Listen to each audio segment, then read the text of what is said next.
What can IRO's role be in corporate governance? Okay, I think it can be significant, and corporate governance issues may not be traditional issues that IROs are comfortable with or have been addressing in their dialogue with portfolio managers and equity analysts, but increasingly companies have to tell an effective story or face a range of difficult proxy issues, say on pay, proxy access. A lot of new tools that investors now have require more effective communication by companies on these issues. And two skill sets that IROs have that their corporate secretaries, their counterparts within their companies may not equally have to do with outreach and engagement with investors, which is a traditional function of IROs, identifying prospective investors, talking to existing investors on a range of financial and strategic issues. It would not be very difficult for IROs to expand that dialogue to include discussions of the company's corporate governance and compensation, issues that increasingly investors are focused on.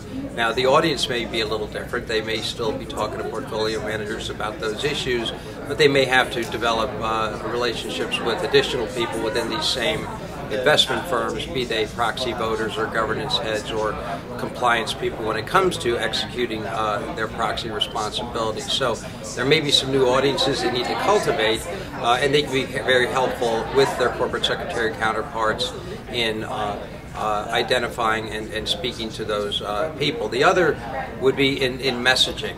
Okay, proxy statements these days are probably causing as much harm as doing good. The SEC keeps expanding the requirements, and therefore proxy statements get longer and longer and get read less and less, particularly by retail investors who are not even voting, but even institutional investors increasingly rely on third-party advisory firms to aggregate some of the proxy data for them, and then they read those analyses and then reference them against their internal policies. Compensation is a very complex and multi-layered subject matter. Its disclosure is voluminous, but many investors are saying that companies' compensation disclosures are missing in clarity, are not clearly telling a story, not explaining effectively the pay-for-performance elements of these plans, in particular how these compensation plans tie in with and support business strategy, the company's IR story, in other words. So since IROs are experts at taking complex information, distilling it down, and telling a clear story, I think that is a task that can greatly benefit companies, a skill set if applied to their proxy-related communications, and I think that will pay off dividends. So I think that IROs can help in the cultivation of relationships with others within the same investment firms, the proxy voters and governance heads, learn about their hot-button issues and informational needs, help take that message back to senior management and the board, and then when it comes time to draft their new